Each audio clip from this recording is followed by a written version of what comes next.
Good. Okay. Hare Krishna, and thank you for your patience. So today we'll be discussing another important chapter of this very important section, the Bhakti Yoga. So let's get started with the prayers and then we'll quickly start. We are already delayed by 10 minutes. Nama Om Vishnupadaya Krishna Prestaya Bhutale Srimate Bhakti Vedanta Swamin Niti Namine Namaste Saraswate Deve Gauravani Pracharine Nirvisesha Shunyavadi Pashyad Deshadarine Jai Shri Krishna Chaitanya Prabhu Nityananda Shri Advaita Gadadhara Srivasadi Gaura Bhakta Vrinda Hare Krishna Krishna Krishna Hare Hare Hare Rama Rama Rama Hare Hare.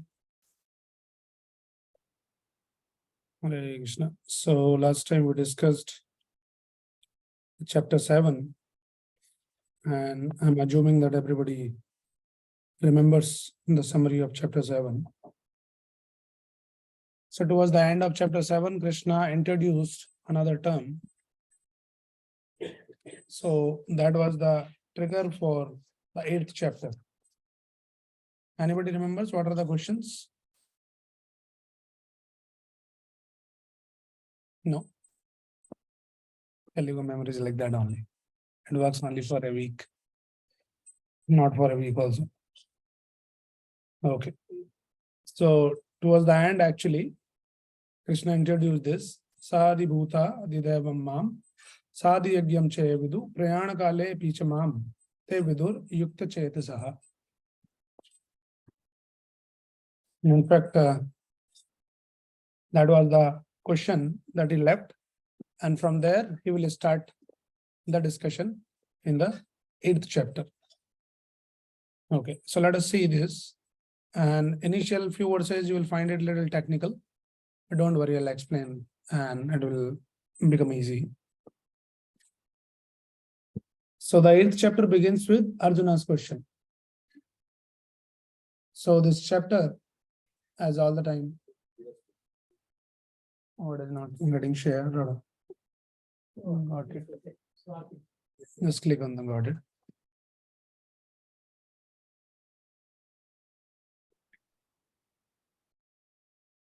Okay, it is going already, record. Don't worry about that.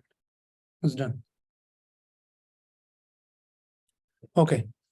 So the acronym for the chapter is DEAD. Okay, so what is this DEAD? Let us see here. So it contains 28 verses. So initial 4 verses stands for D, 1 to 4, doubts. So Arjuna will ask some doubts here. And the first question he will ask the doubts, first and second. And Krishna will explain, he will answer those doubts in 3rd and 4th. So the 4 verses are about doubts. And then end of life, it stands for end of life. So Krishna will explain a very, very important principle. And it's very important for all of us to understand this principle. What happens at the end of life? So 5 to 8. And then attaining the Supreme. 9 to 22, how to attain the Supreme. And that is the name of the chapter, interestingly, attaining the Supreme. And then D stands for the devotion. So that is how we can remember the whole chapter. DEAD, doubt, end of life, attaining the Supreme, and the devotion. So let us talk about the first 4 verses now. So Arjuna starts, the chapter begins with Arjuna's inquiry. Says, Arjuna Vacha, Kim Tad Brahma Kim Adhyatmam Kim Karma Parushottama Adibhutam Cha Kim Proktam Adidevam Kim Uchyate. Arjuna inquired, O my Lord, O Supreme Person, what is Brahman? Kim Tad Brahma, what is Brahman? Kim Adhyatmam, what is the self? And Kim Karma Purushottama, what are the fruitive activities? Adibhutam Cha Kim Proktam Adidevam Kim Uchyate. What is this Adibhutam? Adibhutam means material manifestation. And then Adidevam. What are the demigods? Please explain this to me. And then further he asked more question. Says, Adiyagye katam kotra dehasmin madhusudana prayana kale cha katam geyoshi niyatatma bihi. How does this Lord of sacrifice live in the body, and in which part does he live, O Madhusudana? And how can those engaged in devotional service know you at the time of death? So actually, don't get confused too much about all these technical terms. Arjuna asked 8 questions here. Okay, so simplified, you can just look at the screen now. What are those 8 questions? So before that, we should understand one thing is, we all ask the questions. Everybody is asking the questions in this material world, right? What questions we ask? How to make money, right? How to make muscles, how to make friends. We ask the question because this is the nature of the living entity, that we ask the questions, right? But Arjuna is asking a very, very important question that none of us ask that question. So we need to understand that there is something very important that we should be asking. And that question is the last question. So the 7 questions, what is Kim Tat Brahma, Adhyatma, and all of that. But at the end, he asked Prayana Kalej. At the time of death, how one should leave the body. None of us ask this question. We don't care about, we don't bother about leaving the body. We more focus on living in this world, not leaving this world. Right? We are so much occupied, so much exhausted by making the arrangements for living in this world, living. But Arjuna is talking about living this world. So that is very, very important. So let us look at the questions here. Remember, don't worry about that. I just managed to record something. Okay. So the question is, what is Brahman? So Krishna, in the 3rd and the 4th verse, he explains actually. Let me just read that. Shri Bhagwan Ovacha. He says, Aksharam Brahma Paramam Sabhavo Adhyatma Uchyate Bhut Bhava Udbhavo Karo Visarga Karma Samgitam. So answer is here. And the 4th verse also he answers. So answers are here now. What is Brahman? Brahman means the spirit soul. Soul is called the Brahman. We all are. We are not the bodies. We are the soul, we understood. So that is the Brahman, Jiva. So the nature of Jiva is indestructible. Aksharam Bhava. So everything is Chara. Chara means everything is temporary. Everything is destructible in this material world. But the soul is Akshara. Soul never dies. And that we discussed in detail in the 2nd chapter. Na jayate, na mriyate, va kadachin. Soul never takes birth, it never dies. So that is the nature of the soul, Aksharam. So that is Brahman. And then Kim Adhyatma. Adhyatma is, what is the nature of the soul? So what is the nature of the self? The nature of the soul is to serve the Supreme Lord. That also we understood already. It's a repetition of what we already learned, right? So we understand the soul is, it's a Jivara Swarupa and Nitya Krishna Das. We are all eternally the servant of Krishna.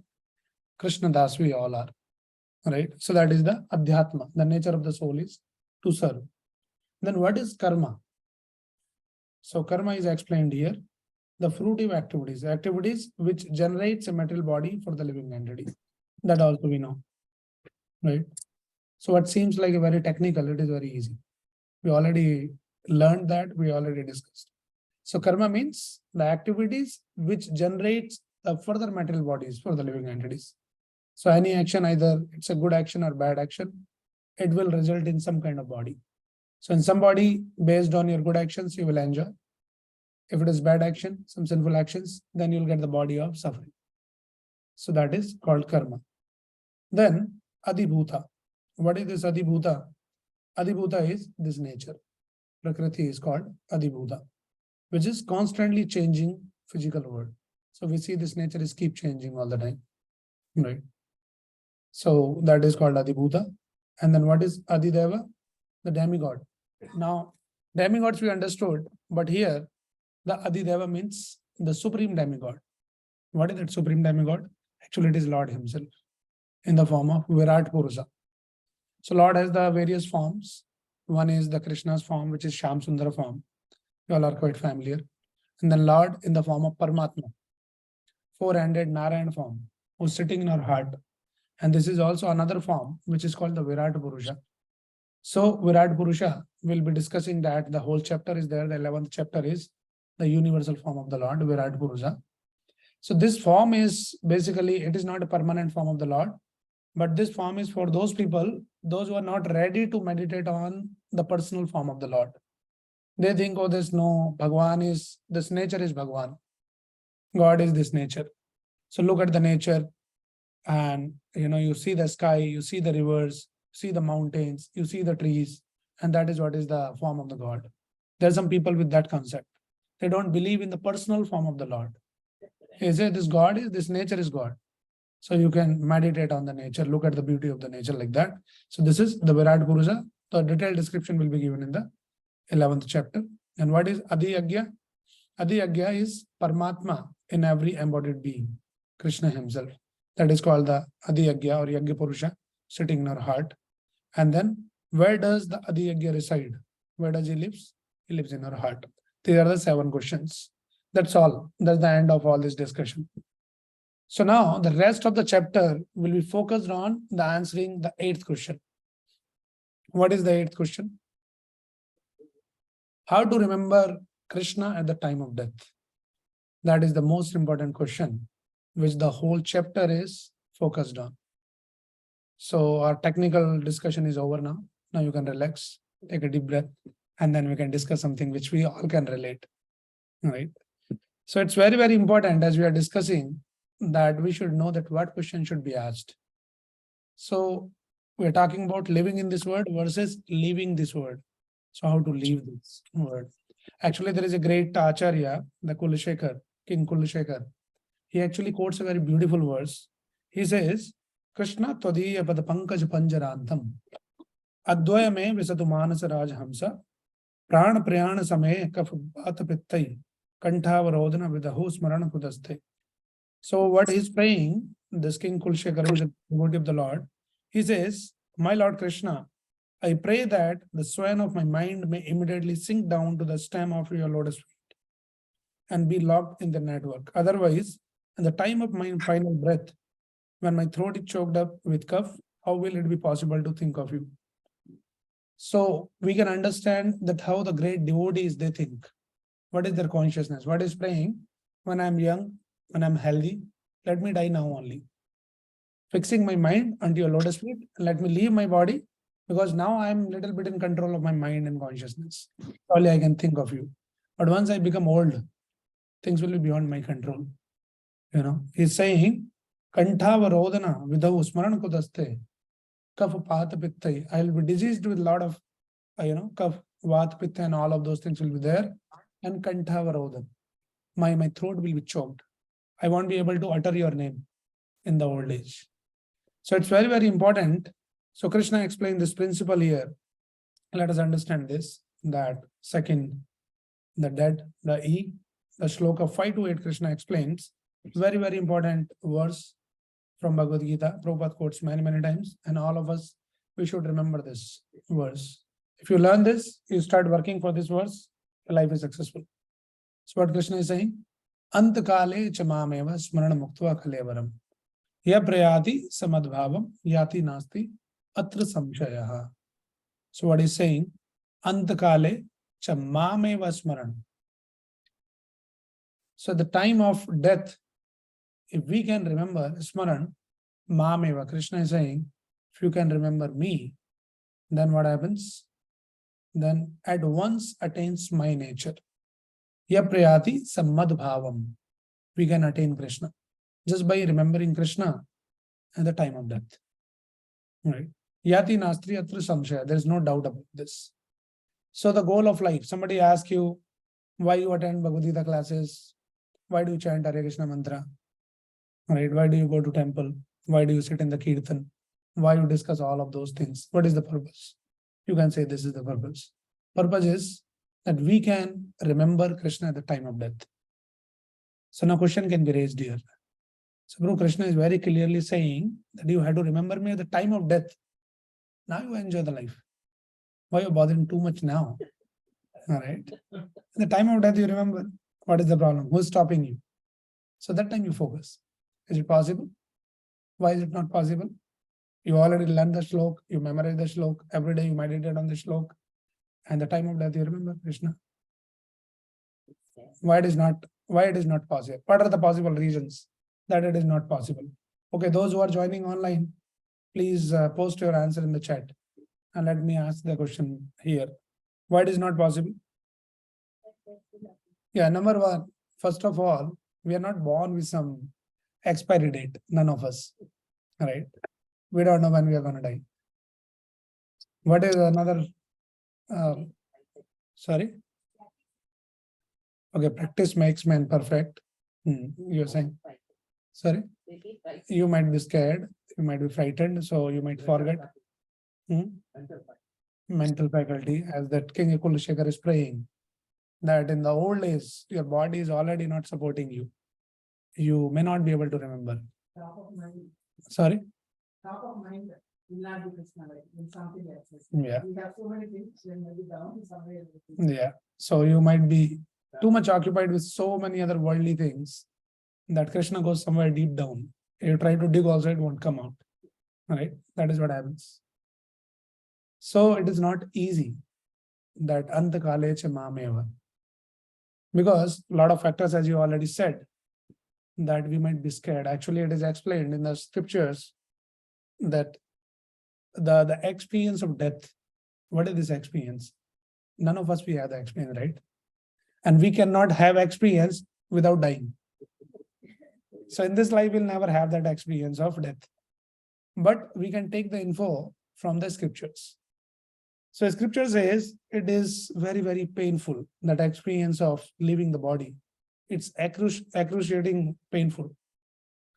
So what it means, it says the pain is equal to the 40,000 scorpions are biting you at the same time. Now, I don't know if anybody has the experience of scorpion bite. It's actually very, very painful. The person literally cries. How much ever physically strong person is, it is bitten by a scorpion, he cannot tolerate the pain. It is excruciating pain. That is how. Now imagine 40,000 times that pain. Would you be able to remember Krishna? It's highly impossible to remember Krishna at the time of death. And that is how all of us are going to experience that same pain. That is the reality of this world, how we are going to leave the body. We can be ignorant. You say, why you're talking all of those things, you are scaring us. You can be in ignorance. Ignorance is bliss. But the reality is this, whether you know or not, but you are going to face this reality of life. All of us, invariably. Right? So that is the pain. So it is not easy to remember Krishna at the time of death. And then our attachments to various things, family, friends, business, money, something, so many things you have wanted in your life. And suddenly in just one kick, in one moment's notice, you'll be kicked out. You will see all your wife, your kids, your family, your relatives, your money, your respect, your name, fame, your body itself. You will be forced to leave everything. So you cannot remember Krishna. You will remember, oh, what will happen to my wife? What will happen to my kids? What will happen to my business? My reputation?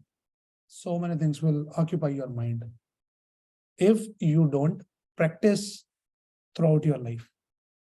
So that is why the question is answered here, that at the time of death, we have to remember Krishna, then why we are bothering now? We had to bother now only. Otherwise, we'll be left with no other option. So we had to practice. We have to train our consciousness to remember Krishna. So the easiest process to practice remembering Krishna is, in this modern age, is chanting the holy name of the Lord. That is why we chant Hare Krishna mantra. It's everyday practice. We are training our mind gradually. Right? Initially, you will see when you chant, your mind is not there in his listening. But gradually, a lot of purification happens by the holy name and the power of the holy name. And then a lot of purifications. After that purifications, you develop the remembrance of Krishna. Then there is a possibility that we can remember Krishna. Right? Because Krishna explains another principle here. So remember Krishna at the time of death. And there's a lot of examples are given in the scriptures. Anybody remembers what are the examples? Ajamila's example. A lot of examples in the scriptures. Ajamila, Ante Narayana Smriti. At the time of death, he chanted the name of Lord Narayana, and the Lord sends his associates to protect him. All right. So He remembered that. Another example is Gajendra. When Gajendra was in danger, he calls out the Lord's name. But it's not that easy. You have to read those pastimes. See, in Ajamala's stories also, actually Ajamala's background is he was already a devotee. He somehow got deviated from the path in the meantime. So because of those past impressions were there already. That is why he was able to remember. Right? Same goes with this Gajendra also. He was a king. In his previous life, he was cursed by his age and he became the elephant. So because of his previous life's impressions were already there. That is why he was able to remember Krishna at the time of death. So like that, we can see. So we should understand very, very carefully all of these principles here. And what principle works behind this is Krishna explains in the next.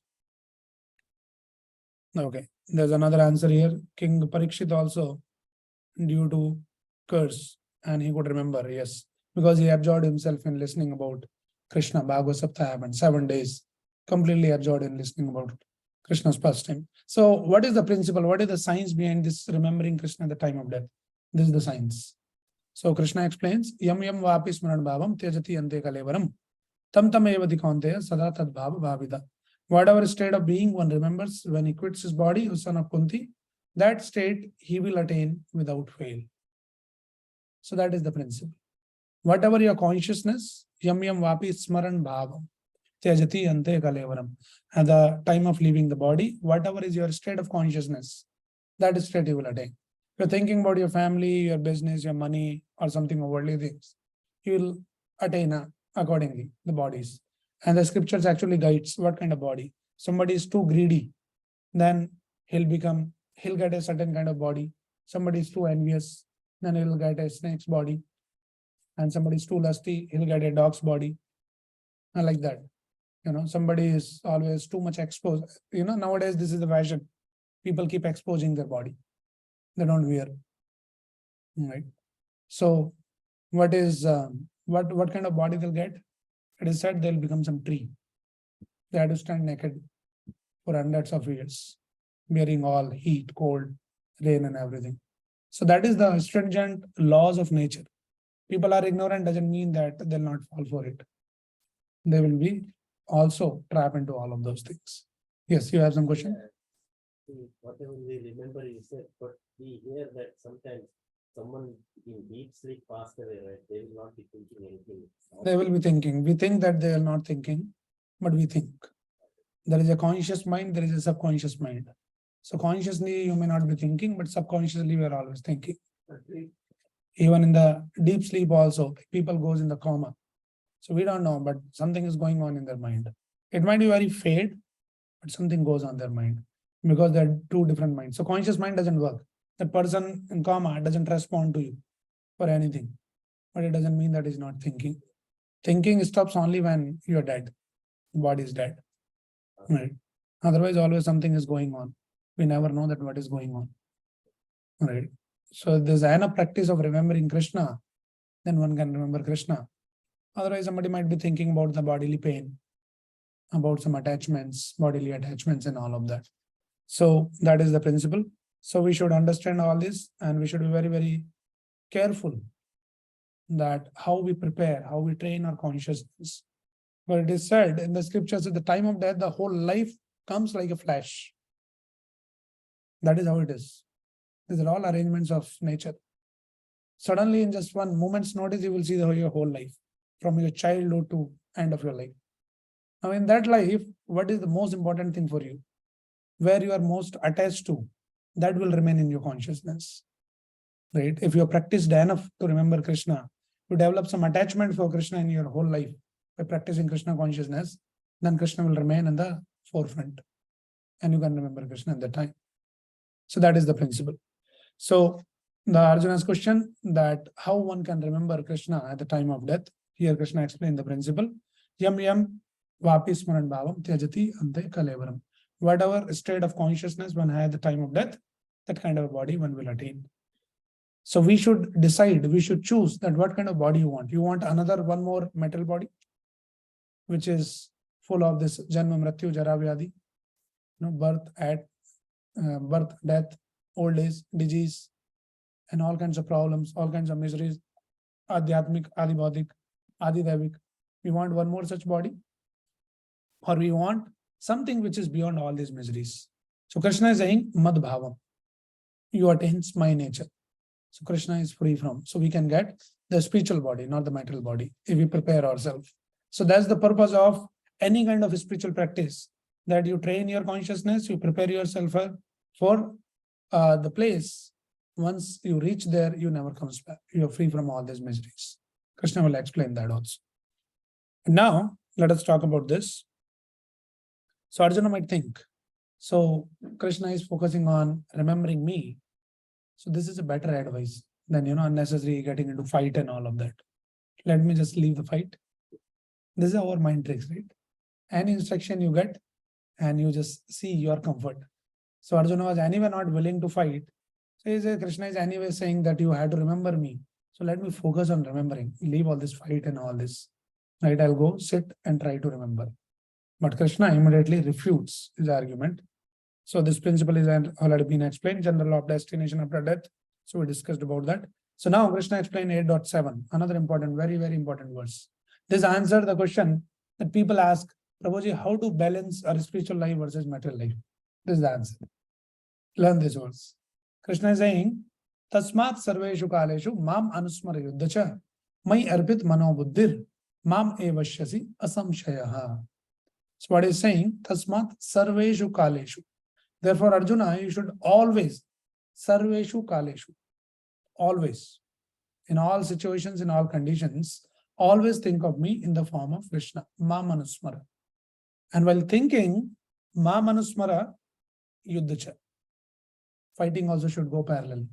Not, oh, just wait, I'm thinking, later I'll fight. It doesn't work like that. So he's, oh, no, Prabhuji, I'm busy taking care of my family. I'm busy with my office work. So many things are going on in life. So we'll start chanting after everything is settled down. The day will never come. It will never happen. So that is why Krishna is saying, Ma manusmara, you keep fighting. Fighting means keep doing your duties. Because we all have our own battles in our life. Job, family, kids, this, that, and so many things. So that is our fight. That is our battle. Keep doing that. And then learn how to remember Krishna all the time while doing your fighting. Right? So how to do that? Mai arpit mano buddhir mam evashyasi asamshayaha. So Krishna is saying, with your activities dedicated to me and your mind and intelligence fixed on me, you will attain me without doubt. So mai arpit mano buddhi, mind and intelligence, man and buddhi. So that is an art. Is it possible to remember? What is the experience? Is it possible that when you're doing so many things and you can remember Krishna? It is possible. What is the one crude example, very close example is when a young boy falls in love with a young girl. 24 hours, they keep thinking about each other. While they're eating also, while they're doing any work also, so many people, they might be sitting in a big group and they're lost somewhere. Possible. Right? So even materially speaking, it is possible for some attraction for some material object or material person. Is it very much possible? If we develop that attraction for Krishna, then while working in this material world, while being busy in this material world, you can still remember Krishna. It's possible. Actually, the Acharyas give another example.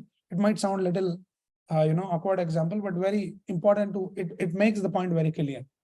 This is that example of a woman who has the extramarital affair. So she is extra careful. She might be busy in doing all the household duties and chores very nicely, but all the time thinking about the paramount, the other person. And she is very, very careful also that nobody should be able to make out that I'm thinking about something. So is it possible even in the material case? Then it is possible in case of Krishna also, that we can remember Krishna. Sometimes people say, oh, no, if I go in the office and then people make fun of me, if I go in a devotee garb, if I try to talk to them about Krishna. So you can be like this lady who has the extramarital affair. People can't even make out that what she's thinking. Externally, she is like engaged in doing everything very perfectly. So like that, externally you might be doing all your work, your office work, your household work, everything you might be doing. You're going with your friends also, but inside you can remember Krishna. But that you have to learn what to remember about Krishna also. If you don't know what to remember about Krishna and how to remember, that much we can learn, but it is very much possible. And this principle of remembering is so important that Krishna explains. So here, so Lord promise here that if you remember like this, and while remembering, you continue carry out your prescribed duties, then there is a surety of attaining Krishna without doubt. You will attain me. That is the assurance from Krishna. So this is the principle. He's saying, Mai arpit mano buddhir. So mentally think of me in form of Krishna and by chanting Hare Krishna. So you can always think. If you don't know how to think, just start chanting while you are driving, while you are walking, or doing something, you're washing in the house, taking bath, you can chant. That is the beauty of and a special concession of chanting about this mantra. There is no tatra arpita smarata na kalaha. So Chaitanya Mahaprabhu explains that for chanting this mantra, there is no hard and fast rules and regulations. Right? You can chant anytime, any place, any circumstances. It's free. So you can chant all the time. And then physically carry out prescribed duties of fighting dedicated to me. So how to do the duties, which we already understood in the first 6 chapters. Karma Yoga. So simply somebody says, I am anyway doing my duty. My duty is to do sense gratification, enjoy the senses, make money, cheat the people, and keep doing all kinds of nonsense things. So I'm doing my duty. I enjoy this. No, he's saying the duty is dedicated to me. So whatever duties you do, it should be in connection with Krishna. So that is physical. Then mentally you are engaged, physically you are engaged, intellectually also. Krishna is saying, Mai arpit mano buddhi, man and buddhi. So what is the difference between engaging the mind and the intelligence? What is the difference? Sounds the same thing, no? You engage your mind and you engage your intelligence. So there is a difference. Difference is one is for mind make the decision and intelligence give you the determination. So you can make the decision. Oh yeah, Prabhuji, very nice. I'll remember from today on. And once you go home and you forget everything. Right? So you should be determined also. So determination comes when you're intelligent. When you use your intelligence, that why I should be doing this. Let me understand this. How important it is to do this. The determination comes from the intelligence. And the result will be freedom from all material contamination and surety of attaining me. So it's a very, very important principle that Krishna explains even next verse also. He says, Abhyasa yoga yuktena chetasa nanyagamina paramam purusham divyam yati path anuchintayan. He who meditates on the Supreme Personality of Godhead, his mind constantly engaged in remembering me, undeviated from the path, he, O Partha, is sure to reach me. So now Krishna is teaching us how to do this. So he's saying, Abhyasa yoga yuktena. You have to do the abhyas. You have to practice. So now at this point, we are not able to remember Krishna while doing our work. Right? Mamanusmara yuddhacha. Either I can do the smaran or I can do the yuddha. Both the things I'm not able to do. But Krishna is saying, Abhyasa yoga yuktena. Practice it. Gradually, we can practice. And that practice we can learn in the association of devotees. We read Bhagwad Gita, we come in the association of devotees, ask the questions, learn that I'm not able to do this. What can be done? Try something, will not work, try another thing. Keep taking, keep trying. So that is the abhyas. Right? And then we learn this. So Krishna is saying, by constant practice, we can remember Krishna. We can learn how to remember Krishna. So that is, so D, doubts, E, end of life. So that is how our end of life should be. We should be able to remember Krishna at the end of life. And then we will attain Krishna without doubt. Become free from this material miseries once for all. Okay, now we'll go to the next point, which is A, attaining the Supreme. So now Krishna is talking about this remembrance. So Krishna is saying, Abhyas, do the practice. Also, he is guiding us, he is teaching us, he is educating us how to remember Krishna, what to remember about him. So this is also another very important verse that you can learn. You can memorize this verse. And then this verse explains, it talks about the 10 different qualities about Krishna. There's innumerable qualities about Krishna that you can read and learn and inculcate and then remember. But Krishna is pointing out some 10 items about himself. So at least we can remember this. So he says, Kavim Puranam Manushajitaram Anoraniyam Samanusmaredyaha Sarvashudataram Achintirupam Adityavarnam Damasa Parasthat. So what is Krishna is saying? How to remember Krishna? Kavim Puranam. I am the Kavi. Kavi means not the poet. Kavi means knower of everything. Krishna knows everything, past, present, and future. So you can remember whenever you're doing anything, So we should always remember, like sometime something goes wrong in our life and we start cursing Krishna himself. So what is this? I'm going to temple every day, reading Bhagwad Gita, chanting. Why you put me in this difficult situation? So we should remember this. Krishna is Kavi. Krishna knows present, past, and future. He knows your future also. If he is taking you through some situation in your life, it means there is some better future is planned for you. So there's never a situation when the things goes beyond Krishna's control. We might wonder like, why all these things are happening in my life. But we should always remember that Krishna is always in control. Right? So we are very limited being. We are like, the frog in the well. You can think of the well only. But Krishna is like an ocean. He can think so many things. He has planned to give you something better. So that is why you're taking away something from you now. Right?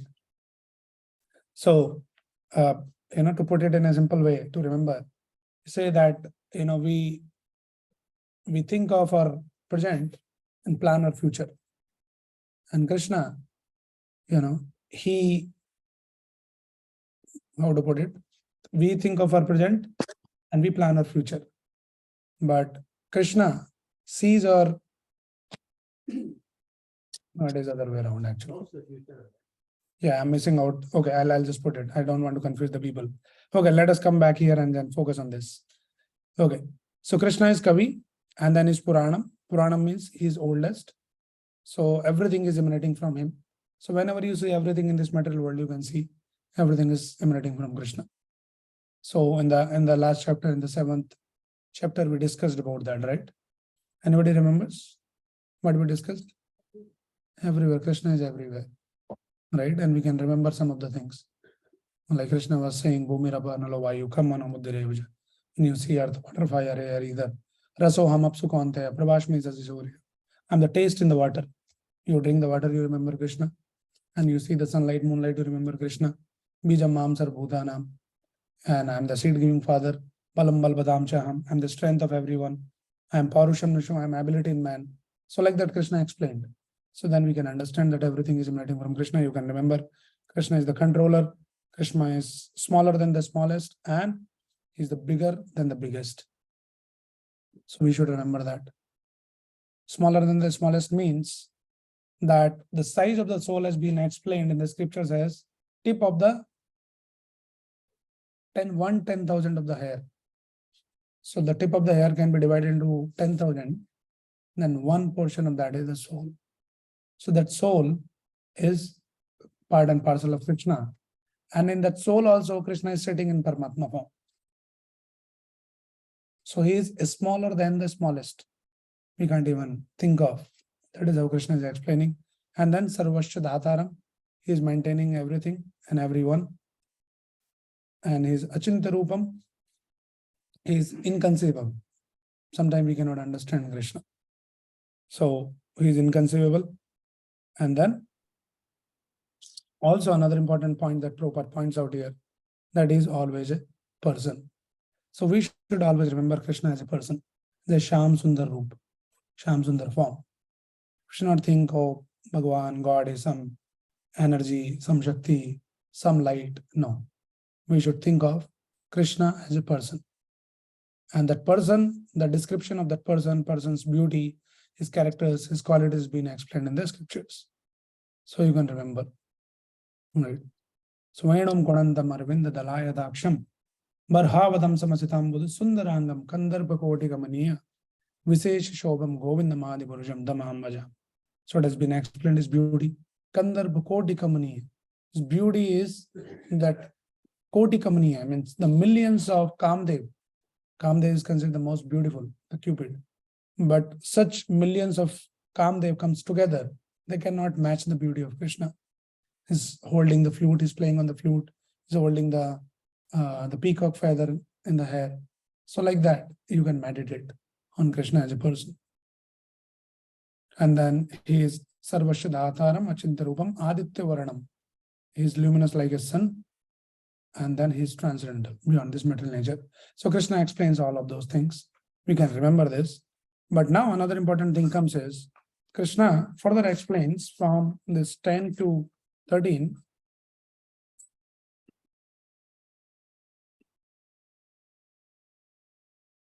So actually, this process of remembering Krishna like this is the process which is recommended for the yogis. What kind of yogis? They're called the Yoga Mishra Bhaktas. So they're devotees, they believe in God, but there is a little tinge of, there's something Mishra. Mishra means mixture of something. They're not pure devotees. So all these yogis, those who sit in meditation and this meditates on the form, think of all of that. So for those people, this process of remembering Krishna like that has been explained. So let us understand this now here. Krishna explains here.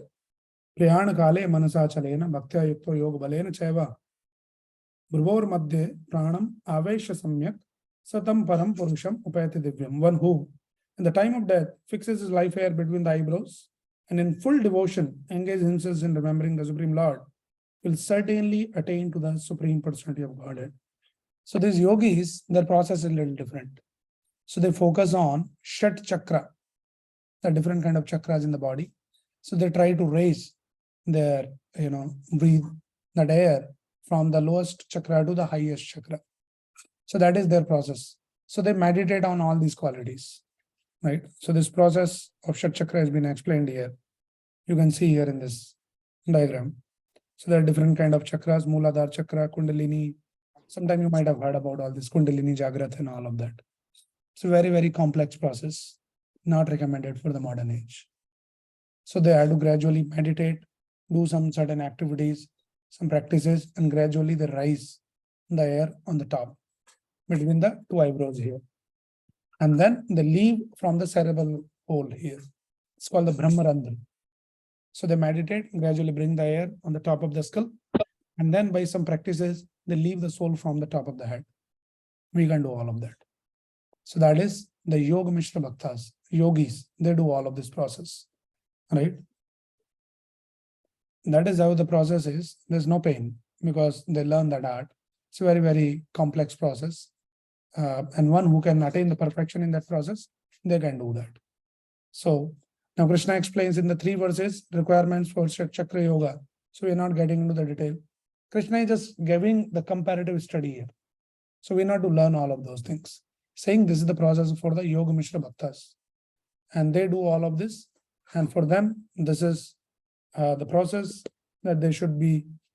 He says, Yadaksharam, Ved Vido Vadanti. So he says, person learned in the Vedas, you should learn all the Vedas. And then who utter Omkara and who are great sages in the renounced order, enter into Brahman, desiring such perfection, one practice celibacy. Now, I shall now explain to you this process by which one may attain salvation. Very, very complex process. Learn the Veda, chant Omkara, maintain the celibacy, and all of that. So that is called the process of Shat Chakra Yoga or Yoga Mishra Bhakti. They still believe in God. So that is why Yoga Mishra Bhaktas, but there is Bhakti is mixed with this yoga. So Krishna is giving this the process, and that process has been explained. The yogic situation in that of detachment from all sensual engagements, closing all the doors of the senses and fixing the mind on the heart and the life air at the top of the head, one establishes himself in yoga. Same thing. So they have to do all of those things. They have to be detached from everything in this material world. And then gradually they close all the doors of their senses. Right? And then gradually we have the 9 holes in the body. So by that practice of yoga, they close all the holes in the body. Right? And then the air, that soul, that air passes. So all the holes are closed, then the air can come here. From there, it just, puncture and goes. So that is the process of the Chakra Yoga. How many of us can do that? You can't even think of all of those things. So Krishna is just giving the comparative study here that these are also the yogis, they do all of these things, right? And then what is the destination of all those things, all those people? He says sa yati paramam gadam, so they will attain me. Attaining me also, there is a different kind of destination of attaining Krishna, right? So somebody would say that these yogis are also attaining Krishna, then why we keep talking all the time that, oh, bhakti process yogi nam api sarvesham madgatena antaratmana. 6.47, last verse. Krishna was saying the bhakti yogi, the topmost yogi.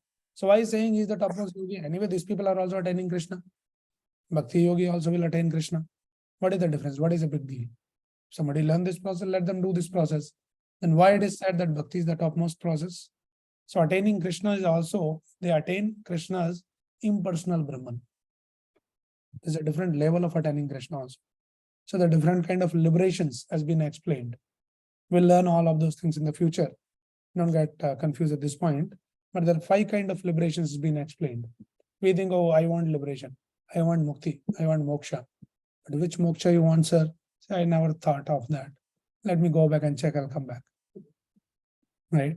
If you don't read the scriptures. So they attain the Krishna, but that is not the highest attainment of Krishna. So that is why in the next verse, Krishna explains very, very important verse. It says 8.14 that bhakti yoga is easier path. So you see, Krishna explained Chakra Yoga and immediately is quoting the verse, saying this is very complex, don't worry, bhakti is easy. So what is the bhakti? What is the process of bhakti? Ananya cheta satadam yomam smriti nityashaha tasya ham sulabha partha nitya yuktasya yoginaha. So this is the process of bhakti. So forget about what we discussed 10 to 13. Remember this verse. What is Krishna saying? Saying Ananya Cheta Satatam. Ananya and Satatam. Ananya means there's no other deviation. Anya means like something else. Ananya means nothing else, only Krishna. Always think of Krishna. Satatam. Constantly think of Krishna. Yomam Smrati Nityashaha. One who remembers me constantly every day. Then what happens? Tashyaham sulabha partha. To that person, I am sulabha. Sulabh means very easy. Something is very complex, something is very sulabh. Sulabh means one can attain very easily. One who is ananya cheta satatam, who is always thinking of me, always remembering me. Mam smrati nityashaha. Then tashyaham sulabha partha. To that person, I am very easy. So you have to go through all this Chakra Yoga, controlling the breathing, and all of those closing the holes of the body, and those complex processes not needed. Remember Krishna always. Nitya yuktasya yoginaha. Krishna says, for one who remembers me without deviation, I am easy to obtain usana pratha because of his constant engagement in devotional service. So this is the process of Bhakti Yoga. Remember Krishna. How to remember Krishna? Very easy. By chanting Hare Krishna Mahamantra and also in engaging Krishna's devotional service. What is the devotional service? Devotional service can begin with the chanting and doing some Krishna's work. In the 12th chapter, we'll understand. Krishna talks about all that. If you cannot do this, do this. You cannot do this, do that. Something, he gave multiple options. So easiest option is chant Krishna's name and do some work for Krishna. Read Bhagwad Gita, listen about Krishna, Shravanam Kirtanam Vishnu, Smaranam Padasevanam, Arjanam Vandanam Dashyam, Sakyam Atmanevedanam. Do Shravan, listen, what it takes. It takes this little patient to sit for 1 hour or little more. That's all it takes to listen about Krishna. All right. We can listen, we can chant about Krishna, we can talk about Krishna. What you listen, go and explain to someone. So these are all, satatam, ismaranam. So that is what Krishna is asking. Now do this, and this path is very, very easy. And then eat Krishna Prasadam. You are already in Krishna Bhakti. So this is the process. That is how we can remember. And Krishna is saying that Nitya Yuktasya Yoginaha. We should be always engaged. Then Tashyaham Sulabha Bharata. It becomes very easily attainable. We can attain Krishna very, very easily. Okay. So that is the process. Now, when you remember like this, what will happen next? So Krishna explained this. Mam upetya punarjanma dukhalyam ashashvatam napnuvanti mahatmana samsiddhim paramam gada. So many times we keep talking about dukhalyam ashashvatam, dukhalyam ashashvatam. Here is the description. Krishna is giving the description of this material world, which is dukhalyam, which is place of dukkha, and ashashvatam. Everything is temporary in this material world. We might be very busy in making arrangements, right? Big house, take the loan, 20 years will be keep paying the EMIs and all of that. Krishna is saying everything is ashashvatam. Keep trying all of that. At the end of the day, you will leave everything here. Nothing goes with you. Right? So that is how we should understand. So Krishna is saying, after attaining me, the great souls who are yogis in devotion never return to this temporary world. This is a temporary world, ashashvatam. And what is the nature of this world is, which is full of miseries, dukhalyam. Because they have attained the highest perfection. Because they have already gone to paramam gata. So once you go to that param gati, Krishna will talk about that also. Yadgatva na nivartande tad dhama paramamama. So that is the nature of going to that world. Once you go there, you never returns back. Right? But that is only possible once you go to Krishna's abode. Apart from that, anywhere, even on the top of this planet, in the top of this universe, if you go to the Brahmaloka also, you will come back. Krishna will talk about that also. See here. He says, A Brahma Bhavanan Loka Punar Avrati Arjuna Mam Upetya Dukanteya Punar Janmana Vidyade. From the highest planet in the material world down to the lowest, all are places of misery wherein repeated birth and death takes place. But one who attains to my abode, O son of Kunti, never takes birth again. Another additional information Krishna is saying. Sometimes people aspire to go to the heavenly planets. So this, okay, we understood, Prabhuji, this place is Dukhalyam, Ashashvatam, you'll go to the heaven. Right? When somebody dies, in general, people write Swargavasi. I don't know South India tradition, but North India, by default, they write Swargavasi. They don't know whether he has gone to Swarg or he might go somewhere down also. But that is how they, because they feel happy about that. Ki chalo, this person has to some heavenly planets. But you read from the scriptures, even going to the heavenly planets is also not a very intelligent idea, because you'll come back again. Krishna, 9th chapter, Chine Punne Pratyalokam Vishanti. Going to heavenly planet is like having some good credits. If somebody is little, if you have the credibility, from India you come to US. Not everybody can come. Should be little qualified.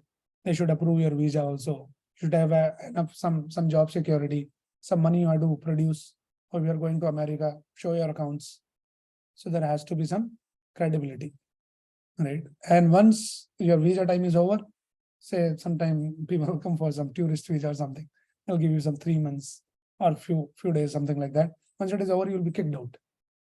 And you might, possible that when you come here, you might completely get lost. Oh, I'm enjoying the life. So nice it is here. People might think. But suddenly there will be a call. I said, tomorrow is your last day. Please pack up and get lost from here. So that is how it is. Going to heavenly planets is like Chine Punne Mrityalokam. You have some Punna Karma, you'll elevate yourself to the heavenly planets, and Chine Punne. Once your all the credits, Punna Karmas are exhausted, Mrityalokam Vishanti. Come back here. So going to heavenly planets is also not something desirable. That is what Krishna is saying. A Brahma Bhavanan Loka. Forget about the heavenly planets. Even there is something beyond the heavenly planets also. So there is a lot of planet. There is a 14 planetary system. Heaven is right here, just above us. But then there's so many other Satyaloka, Janaloka, Tapoloka. And the topmost loka, topmost planet in this universe, in this Brahmanda, is called the Brahmalok. Now this Brahmalok, the opulence of Brahmalok, we'll see that. The time duration and on opulence. Krishna is saying even somebody reaches the Brahmalok also by some means. First of all, reaching there is not possible. It's not very easy. So actually in the Chandogya Upanishad, there is a process of attaining the Brahmaloka is explained. Something called Panchagni Yoga. Now I don't know the details, but it is mentioned in the Chandogya Upanishad. If you do all this Panchagni and all of that, then there is a possibility that you can go to the Brahmaloka also, and then you can enjoy long life. What is that long life? Let us see here now. Now we are on to the 17th verse. Okay, let us look at the 17th verse now. Very informative verse. Pay a little attention, and it will be a little astonishing, those figures. You have to zoom in on the screen. Now, those who are on not mute, please put yourself on mute. So it is explained here. 17th verse says Sri Yuga Paryantam Har Yad Brahmano Vidu Ratrim Yuge Sahasranam Te Ho Ratra Vidojana. By human calculation, 1,000 ages taken together is the duration of Brahma's one day, and such also is the duration of his night. So now what has been explained is Brahma's one day and one night. So we are talking about going to Brahmalok.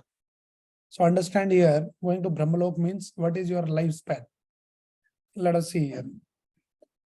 Okay, so this Kali Yuga has been explained. It lasts for 430,000 years. Okay, that is the time duration for Kali Yuga.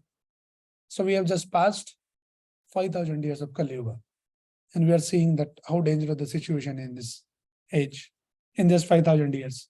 Much more to see. So say the Kali Yuga, you call it K, then Dwapara Yuga is double of that when Krishna comes. Treta Yuga is 3K, and then Satyuga is 4K. Okay. So put together all this Kali Yuga, Dwapara Yuga, Treta Yuga, and Satyuga, it goes in cycle, in rotation. Put together, it is called one Mahayuga. So it comes to 43,20,000 years.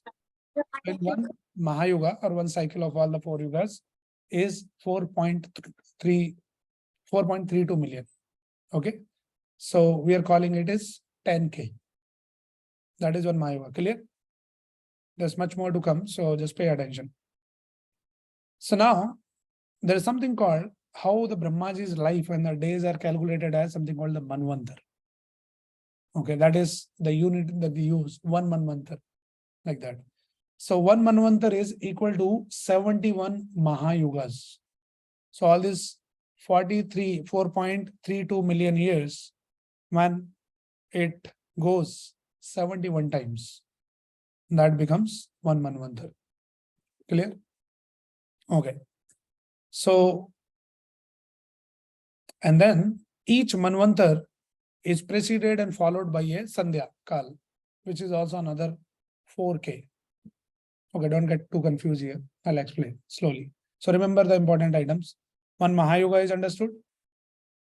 Okay. So one Mahayuga, when 71 times Mahayuga happens, that is one Manvantar. And every Manvantar, when it changes, then there is additional 4K also. This is called the Sandhya Kal. Right. So we are currently in the Kali Sandhya. The real Kali Yuga is not yet started. That is how everything is. You are able to attend the sessions here. The real Kali Yuga will begin. There will be no sessions like this. There will be only Maya session. Right. So like that. So one Manvantar is equal to 71 Mahayugas. Okay. Next. In the one day of Brahma, 14 Manvantar comes. In one day of Brahma, 14 Manvantaras plus 15 Sandhyaka. So I can share it later. But put together, if you see here, one day of Brahma is equal to 4.32 billion human years. So one day of Brahma. And similar is the night of Brahma. And then 1 year of Brahma. And then Brahma lives for 100 years. So Brahma's lifespan is 311 trillion human years. That's the lifespan of Brahma. Right? But what has been explained? Brahma bhavanan loka punar avrati Arjuna. If you go to the Brahma Loka, you live that long. And then what will happen? Again, you will come back here only. So you might be thinking it looks very fascinating. Right? But the Shastra explains the soul is eternal. Now, in comparison to eternity, this number 311 trillion years, it's just a flash. It is just like this. gone. That is Brahma's life. So actually there is an interesting story of this Lomash Rishi in the Shastras. So this Lomash Rishi has a very, very unique benediction. So he was a very renowned sage, right?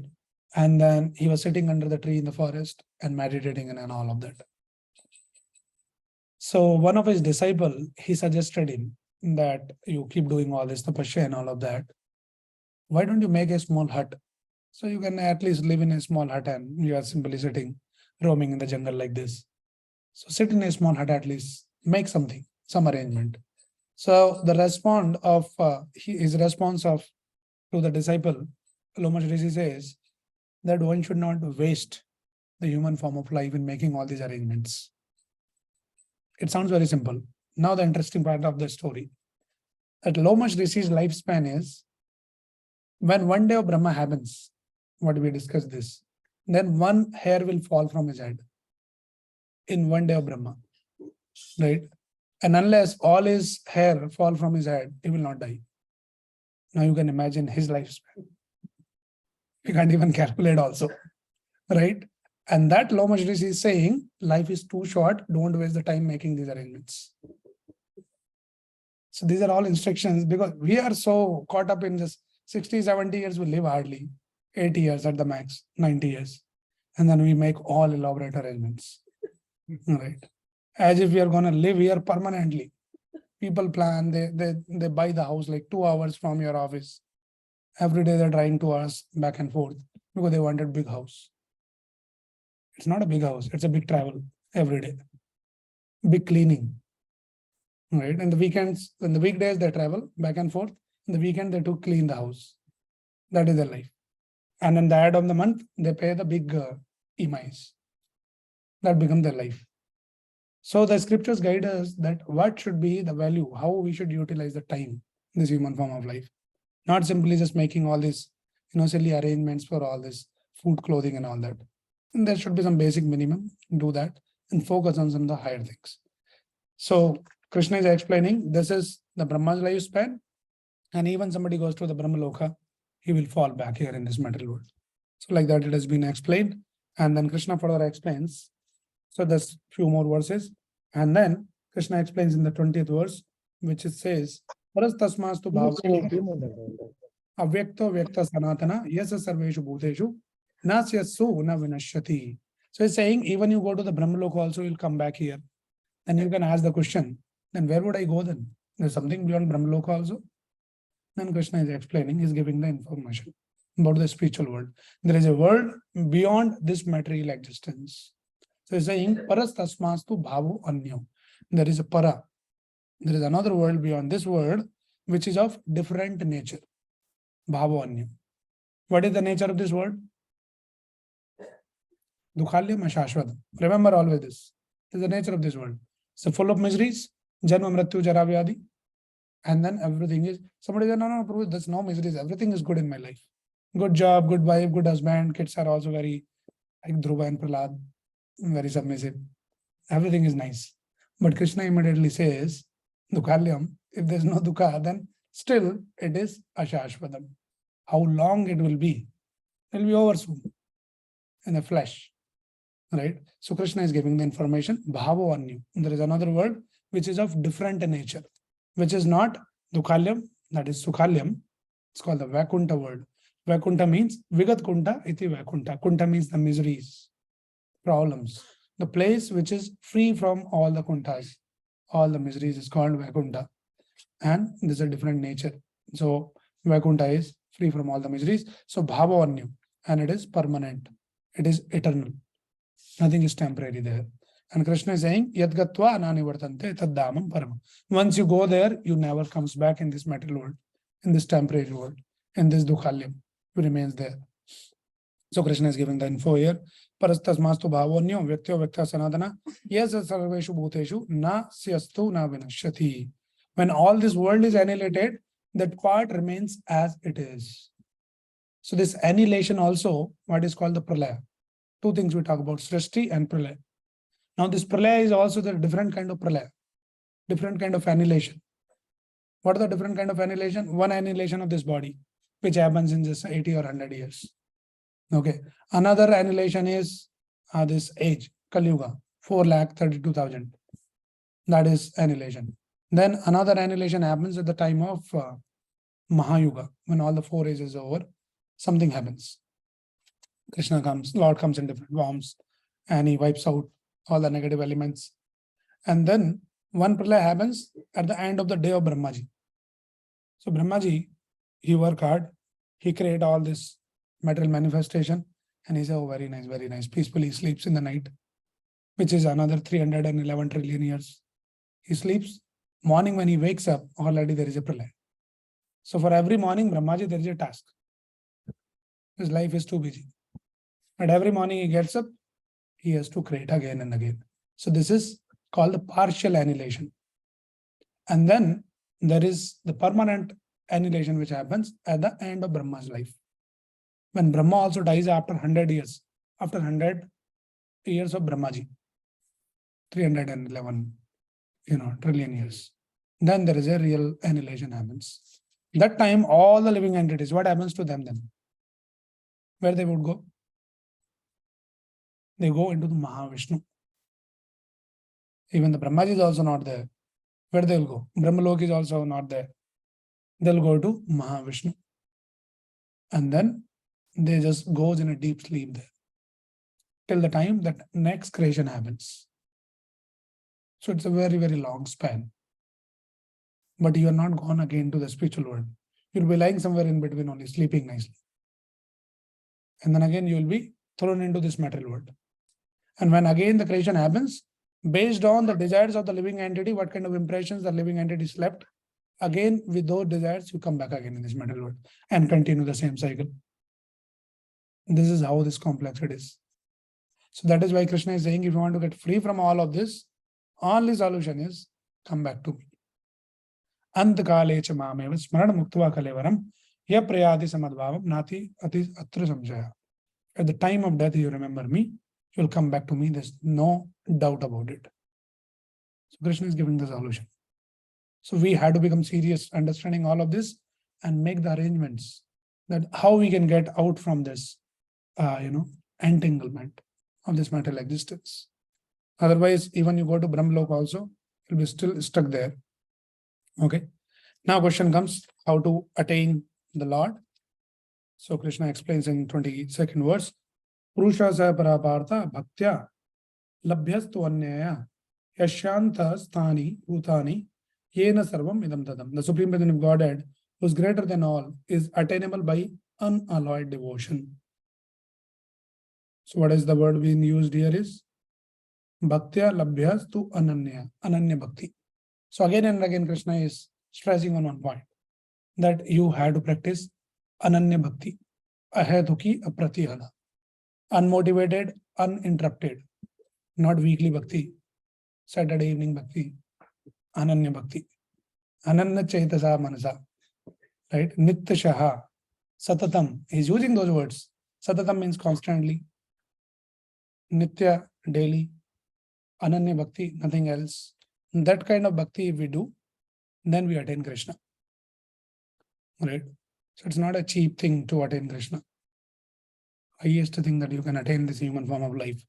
The only thing is, the only solace is that by the mercy of Chaitanya Mahaprabhu, by the mercy of the great Acharyas like Prabhupada, this attaining Krishna, which is impossible even with by the big yogis, has made very easy by chanting Hare Krishna mantra. Hare Krishna, Krishna Krishna, Hare Hare, Hare Ram, Ram Ram, Hare Hare. When we chant, we practice this, we develop that Krishna's remembrance, and Antakalecha Mameva Smaran. We can remember Krishna and we can go back to Krishna. Yad gatva nani vardante. Once you go there, you never comes back. To that place you can go, which is impossible otherwise. But Chaitanya Mahaprabhu, Acharyas like Prabhupada, they've given us this such a simple process. If we don't take even this process also, then our case is hopeless. Nothing else can be done. Simply chanting of Hare Krishna Mahamantra is the recommended process in this modern age. Constantly keep chanting, and develop the taste for chanting, remembrance, and it will develop into so many other things. Taste for hearing will come. Vasudeva Bhagavati Bhakti Yoga Prayojita Janiyadiyasu vairagyam jnanam cha yadayadu. When we do this bhakti, Krishna bhakti, then Gyan will come, Vairagya will come, everything will come. Dharma swanushtida pamsam vishwakshena gadasuya. And if you are doing so many things, but if you are not nautpade the yadiratim, if you are not developing the taste for Krishna's name, Krishna Katha, about Krishna, anything about Krishna, if that taste is not getting developed, then it says Shram evahi kevalam. It is useless labor. You might be very happy, oh, I go to this place, I go to that place, I read Bhagavad Gita, I read this, I attended all the lectures, very nice, I'm very happy. Great. But read the Bhagavatam. Bhagavatam says, Dharma swanushtita pumsam. You might be doing all your dharma, dharma swadharma, very nicely. But if it is not resulting in developing the taste for Krishna, Vishwakshena Kadasuya, Nakpathe, then Shramevi Kevalam. It is waste. It's not waste exactly, but you are not attaining the highest result of doing all of that. So that is why Krishna is saying, don't get entangled, don't get, trapped into so many things. Just chant the Hare Krishna mantra in Kali Yuga, read Bhagavad Gita, chant, and then it will develop in so many things. Knowledge will come, the vairagya will come, and the taste will come, everything will come. There is a process, there is a whole science actually. The Acharya has been explained how the bhakti develops into one. It starts with Ado Shraddha, Sadhu Sangha, Bhajan Kriya, Anartha Nivritti Shat. You start with the Shraddha, then you do the association of devotees, Sadhu Sangha. Then with the association, you learn to do the Bhajan Kriya. This is what we are doing is called the Sadhu Sangha. Satsang we are doing. So Satsang is not socialize. We are not gathering here to socialize, hi, hello, and all that. But we are learning something very important here. And when you learn all of that, then you practice into Bhajan Kriya. Start chanting sincerely, start reading Bhagavad Gita. When you start doing that process, then Anartha Nivritti. What is this Anartha Nivritti? All this lust, anger, greed, all these materialistic desires, you become free from all that. Once you start free from all of that, then what happens? There is a nistha. You become fixed. Then next level is called the Ruchi. Ruchi means you start developing interest. You long for all of those things. And next level is, the seventh stage is Asakti. Asakti means you become very attached to all of these things. Oh, I want to listen to all this Bhagavad Gita, I want to read, I want to hear more, I want to chant more, I want to do more service. That kind of attachment comes. Then all other attractions of this material world become swayed out. And after that Asakti comes the Bhav. And then finally, the last and the highest stage of devotion is called the Prem. Krishna Prem. So that is the 8th stage. Now, sometimes people on the first day only, they'll show the Bhav and Prem. Something is wrong. People sometimes, you will see they go to the temple, they'll pour some tears and all of that. So it is not exactly the Bhav and Prem, it might be something else. We are not condemning those people, but one should not mistake all of those things as, oh, look at this person, so much in Bhav. It's not Bhav. It might be some frustration going on in life that just comes out in front of the Lord, which is also okay. But we should not mistake. So like that, there is a science. But all this develops only when we engage in Ananya Bhakti. Unmotivated, uninterrupted. Right? So that is what is Krishna explaining. So how to attain all of that, what we have discussed is by the devotion. That's the last section. We'll quickly, in just another 3-4 minutes, we'll close this and we'll open for the questions if anybody has any. So now Krishna explains here, Krishna is giving a lot of information here. So what he's saying in 23, 24 and 25, I'll just summarize it. So Krishna is saying, O best of the Bharatas, I shall now explain to you the different times at which passing away from this world, one does or does not come back. So he's explaining more details. There is actually science. At what time you leave this body, it will determine whether you will go beyond this world, where you never comes back from where, or you will stuck somewhere here only. Maybe some heavenly planets or some Brahmalok, and then comes back again. So Krishna is giving the information here. So what he's saying, 24 and 25, he says, Agnir Jyotir ha Shukla Shanmasha Uttarayana Tatra Prayat Gachanti Brahma Brahma Vidojana. Those who know the Supreme Brahman pass away from the world during the influence of the fairy god in the light at an auspicious moment during the fortnight of the moon and the 6 months when the sun travels in the north. So you can see this here. So the path of light and path of darkness. So this is not a process for us. This is for all these Gyanis and Yogis. So they meditate and they learn the art and then they wait for the right time. All these Gyanis and Yogis, they wait for the Uttarayana. And of course, it's not that straight Uttarayana, but there's a lot of other details. So during that time, when they leave the body, then they go to the Brahma Jyoti. So they attain Krishna, but that is also not the highest attainment of Krishna. They're stuck into the Brahma Jyoti only, and not yet seen Krishna. They're also somewhere in between. But they're already gone beyond this world. They will never come back here. They're free from the cycle of birth and death.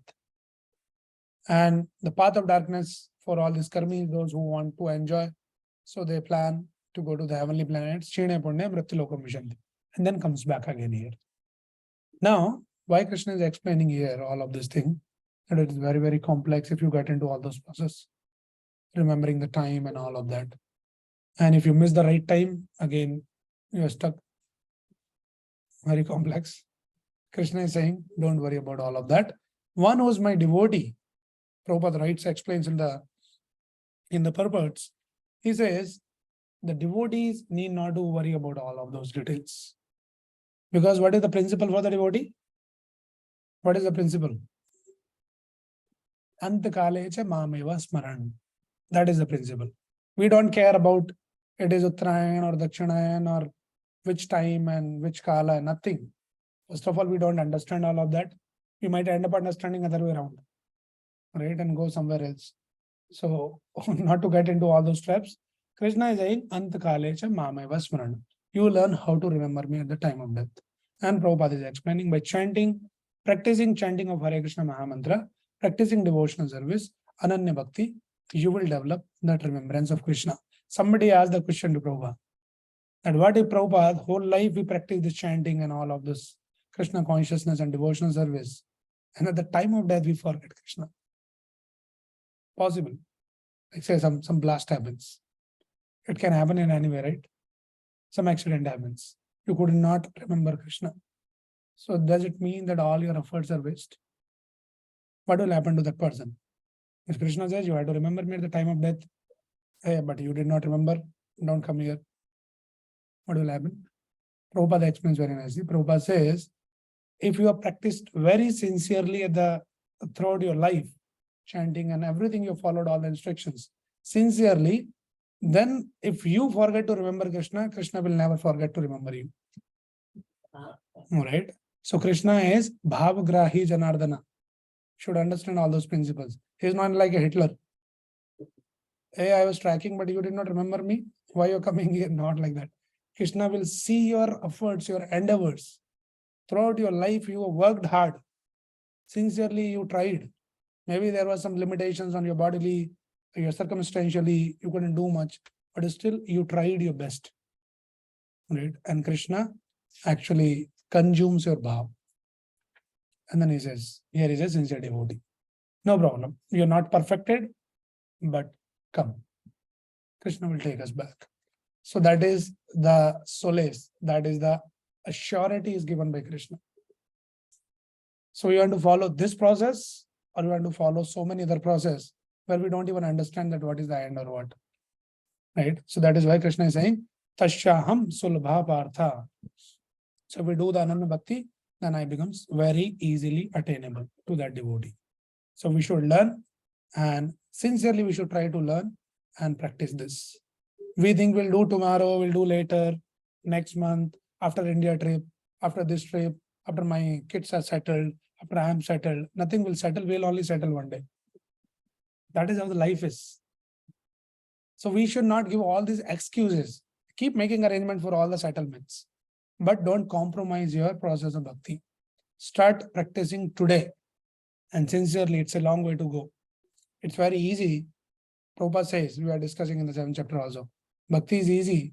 And Prabhupada says, bhakti is not easy. It's difficult. D and E. It's difficult, it is easy. What is easy? The process of bhakti is very easy. What is the process? Hare Krishna, Krishna Krishna, Hare Hare, Hare Ram, Ram Ram, Hare Hare. Your bhakti started already. Even the small child can do bhakti. Nobody is asking you to, close your eyes and control your breath and stand on one leg. Nothing. Chant Hare Krishna mantra. It's easy. But what is not easy is advancing in the spiritual life. becoming more and more sincere. That is not easy. That takes little efforts. We had to consciously put the efforts for becoming more serious. Right? So that is the process that Krishna is explaining here. So the supreme position of a bhakti yogi. So Krishna ends this chapter again by explaining the same thing, like in the 6th chapter also he said, Yogi Namapi Sarvesham Madgatena Antaratmana, that among all the yogis, bhakti yogi is the topmost. And Krishna is saying here, what is the attainment of bhakti yogi? So he says, Vedeshu Yagyeshu Tapeshu Chaiva Daneshu Yat Punya Balam Pradishtam Atyeti Tatsarvam Medam Viditva Yogi Paramasthanam Upayati Chadyam. A person who accepts the path of devotional service is not bereft of the results derived from Vedeshu, studying the scriptures. If you are doing chanting of Hare Krishna mantra, it is considered that you already finished the studies of all the scriptures. You are already big jnani. Because ultimately, after reading all the scriptures, what is the conclusion? Chant Krishna's name. If you are already chanting Krishna's name, you are already got the conclusion, the essence of all the scriptures. So you get the benefit of Vedeshu.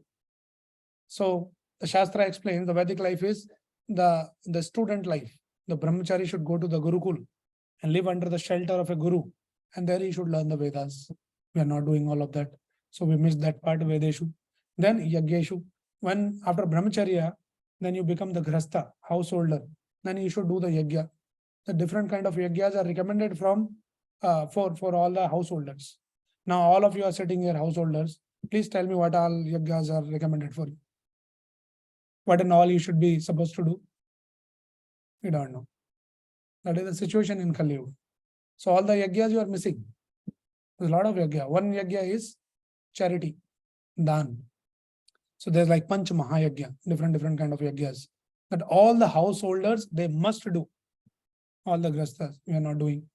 So we are missing that also. Vedesu is missed, Yagyeshu is missed, Tapasa, Tapasya is also missed in Kali Yuga. Nobody can do the Tapasya. What Tapasya will do? We can sit for half an hour, focused. Half an hour, we just take a world tour inside. Outside, we might be sitting somewhere. That is what is our situation in Kali Yuga. Nothing can be done. Right? And Daneshu also, how much you can do the charity. Still, charity people do something. So the only solace is here Krishna is saying that a person who accepts the path of devotional service is not bereft of the result derived from studying the Vedas, performing sacrifices, undergoing austerities, giving charity, or pursuing philosophical and fruitive activities. Simply by performing devotional service, he attains all these.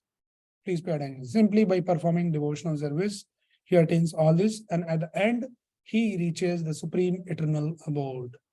That is the conclusion of the entire chapter. So simply by practicing devotional service, which begins by chanting Hare Krishna mantra and doing some service for Krishna. That is called a devotional service, and you will attain all the benefits of all this. Vedeshu, Yagyeshu, and Tapa and everything. So that is the chapter that we discussed. So we'll just quickly summarize in 2 minutes that this 28 verses can be summarized by this acronym DEAD. D is for doubt. Krishna has some doubts. So he has the 8 questions. 7 questions were answered in the 4 verses. And the 8th question, which is how to remember Krishna in the time of death, which were the 8th question. And the whole chapter has been explained for that one question, which is the most important question. And then 5 to 8, E, end of life. So Krishna explains that how to remember me at the end of life. Antakalecha mameva. The principle is yam yam vapi smaran bhavam tejati ante kalevaram. Whatever state of consciousness, state of being you have, that state of that kind of a body you will attain. So we have to develop Krishna consciousness. Okay, and Arjuna was saying, how can I remember you? So Krishna was saying, Tasmat sarvesu kalesu ma manusmar yuddhacha. While doing your worldly duties, household duties, your work, everything, you learn how to remember me. And how it will come? Abhyasa yoga yuktena. By practice, you can learn all of that. And then after that, Krishna explains that how to remember Krishna, Kavim Purana, Manushashitaram. So he gave the 10 qualities. And then he explained the Shad Chakra Yoga, which is a very, very complex process. And after that, Krishna explains that Tasya Ham Sulabha Partha Ananya Cheta Manasa. If you are engaged in the Ananya Bhakti, then it becomes very easy to attain. And once you are engaged in the Ananya Bhakti, then you attain the abode which is beyond this Dukhalyama Shashvadam. This material world is Dukhalya Mashasham. You go beyond. If you don't go there, then below this, everywhere are Brahma Bhuvanan Loka. Everywhere you go, you'll come back down. So Krishna explains that also. And then he says there is something beyond this material world, which is Parastasmastu Bhavanyu Vyakta Vyakta Sanadana. So there is another world, which is spiritual world, where you go, you will never come back. How you go there? By Ananya Bhakti. And by doing this Bhakti, you attain the benefits of all Vedeshu, Yagyeshu, Tapeshu, Chaiva, everything. So that is the conclusion. So conclusion is, we should engage ourselves without wasting our time. This human form of life is very, very rare. We should not waste our time. Remember the example of Lomash Rishi. Right? What is he saying? So we think that we have a lot of time, but he's saying we should not waste the time. So we should start immediately this Ananya Bhakti. If you don't know what is this Ananya Bhakti, pure devotional service, be in the association of devotees, inquire more, proactively, ask more, learn more. Don't simply keep wasting the time. And how to do that? While doing all these worldly duties, still you can practice this. So do this and this Ananya Bhakti, and then we'll attain Krishna's abode. Okay, so I'll stop here. If anybody has any quick question or any comment on what we discussed so far. Okay. No questions?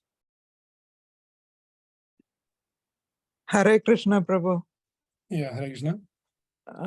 Is there a mention of how the soul leaves the body besides it's the pain of 40,000 scorpion biting? Like how long? Is there a mention? And also, do all living beings endure this pain or only human form of life? Okay.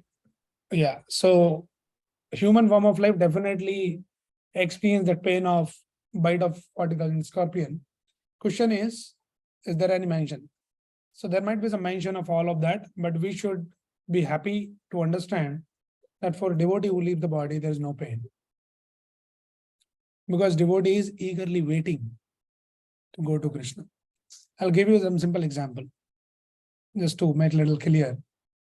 See, in the traditional time, in our earlier time, nowadays the things have changed. But when a girl gets married to other person, then there is something called Vidai Samaru. Like when the girl leaves the house, and then everybody start crying. The girl start crying, mother is crying, father is crying, brother is crying. By seeing them, everybody literally start crying, right? And then they play some sad song, Babul ki duain leti or something, right? So why there is crying? Crying is because there is a attachment to the family. That girl is feeling that pain of separation. That for whatever 20, 25 years she has been with this family. Now suddenly she is going and she is not sure how the new place will be, how the people will be, and the pain of separation is there. So that is one case. Now another case, love marriage. This is arranged marriage. Love marriage. A girl like a boy, she's eagerly waiting when the day will come that I'll get married. I have to convince my parents. Somehow she worked hard and the parents also get convinced. So does she feel pain? She's actually eagerly waiting to go with that boy, right? Because she's already in love with that boy. So similarly, the pain is because of we are so attached in this material world to the worldly things and the worldly people. So when we get separated from this body, then you feel the pain. Oh, I'm leaving my family, my friends, my everything. You feel the pain, which is equal to 40,000 scorpion bite. The pain is like that. But if you are already in love with your boy, Krishna, then you are actually eagerly waiting to go there. All right.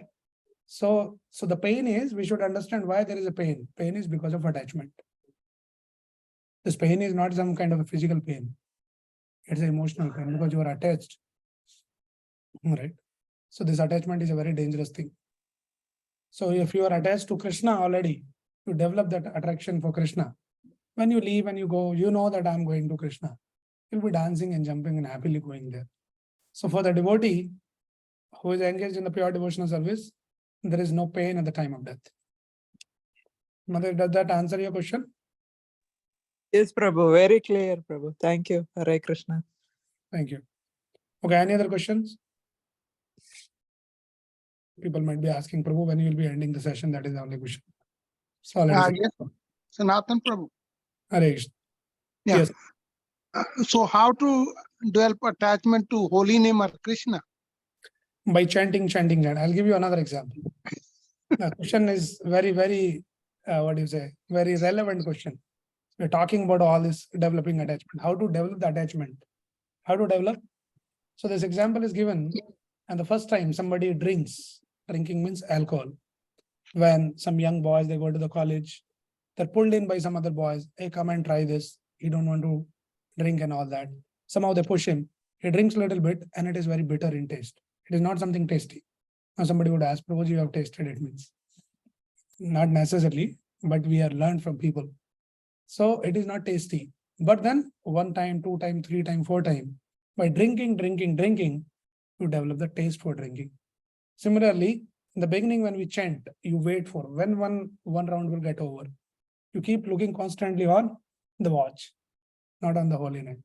But by chanting, by drinking this rasa of holy name, you develop the taste for the holy name. Okay, and it has been explained actually by Rupa Goswami in one book called the Bhakti, not Bhakti Rasamrita Sindhu, it is Nectar of Instruction. It is called Upadesha Amrita. Right? It's a very beautiful analogy is given there, that why we are not able to taste the holy name. When we talk, oh, it is very tasty, it is very nectarian. Why we are not tasting at this point? What is the problem? So problem is here. I'll just read this verse. Okay. Yeah, it's a Nectar of Instruction, which is written by Prabhupada, text number 7, which explains very nicely. It's a very good question to understand. So it says, Shat Krishna Nama Charitadi Sitapi Vidya, Pitopatatta Rasanascha Narochikanu, Kintu Adrad Anudinam, Kalu Seva Justa Swadvi Kramad Bhavati Tadagada Mula Hantri. What is the meaning of this? It says, Shat Krishna Nama Charitadi Sitapi Avidya. Krishna's name, and Nam Charitadi, everything about Krishna, Krishna's pastime, Krishna's form, Krishna's name, they're all very, very nectarian, very tasty. But why we are not able to taste that? It says, Pito Patapta Rasanashana Rochikanu. So it says, the holy name, character, pastimes, and activities of Krishna are all transcendently sweet, like sugar candy, although the tongue of one afflicted by the jaundice of avidya. When the people have the jaundice, right? Somebody might have the experience of jaundice. Your taste buds becomes bitter. So even you take the sweet also, you taste it bitter. So it is because of we have this jaundice of avidya, ignorance. So when we are diseased like this, we are not able to taste the holy name. But how this disease will go? What we do when somebody has that jaundice? Any remedy? Desi Laj. Nobody knows. They ask like drinking some sugarcane juice, and also they ask to eat a lot of sweets. So when you eat the sweet, it tastes bitter, but that bitter sweet is the medicine. So when we chant Hare Krishna mantra now, it is bitter, but that is the medicine.